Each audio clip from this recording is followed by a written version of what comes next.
ورجعنا لكم تاني مع برنامج أهي كلمة وملعبكاني.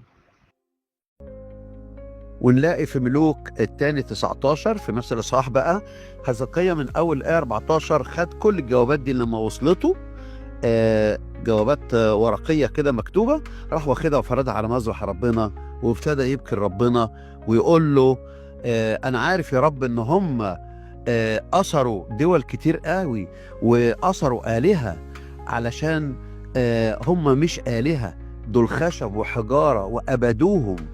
وبيقول له كده في ملوك الثاني 19 الآن أيها الرب إلهنا خلصنا من يده فتعلم ممالك الأرض كلها أنك أنت الرب الإله وحدك. وفي نفس الإصحاح أشعيا النبي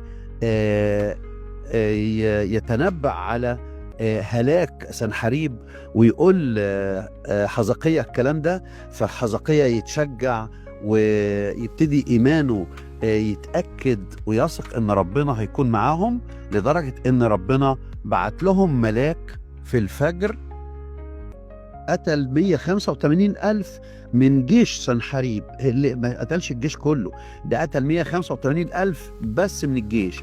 وال 185,000 دولت يقولوا الآباء المفسرين ان هم دول كانوا الرجال الجبابرة والقصاة اللي هم شديد البأس في الحرب.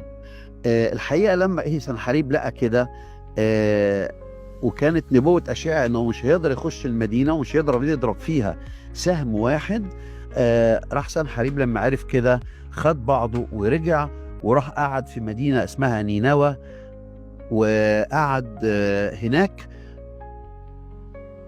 بعد ما اكتشف انه قاموا الصبح لقوا في 185,000 جثة مرمين في الأرض. سنحريب في نينوى عنده بيت معبد كده حاطط فيه إله صنم اسمه الإله نسروخ. فالحقيقة سنحريب راح داخل سجد قدام الإله نسروخ عشان يصلي له.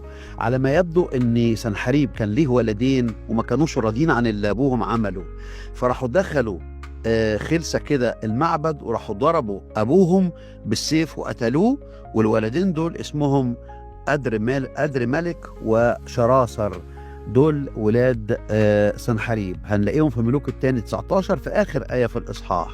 وبعد كده هربوا الأرض اسمها أرارات، وبعد كده جه بعد سنحريب واحد اسمه أسر حدون، ده واحد من ولاد سنحريب وبقى الملك بدل سنحريب الملك.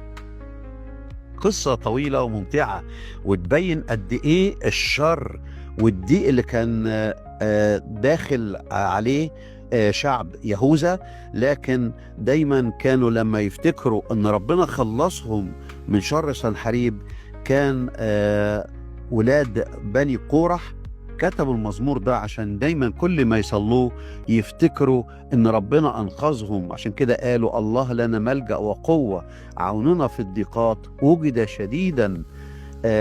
وبعد كده قالوا ان نهر سواقيه تفرح مدينة الله، مقدس مساكن العلي، الله في وسطها، الله في وسط مدينة، الله في وسط شعبه فلن تتزعزع، يعينها الله عند إقبال الصبح. فعلا ربنا عن الشعب عند إقبال الصبح في الفجر لما بعت ملاك وقتل 185 ألف جندي من جنود سنحريب.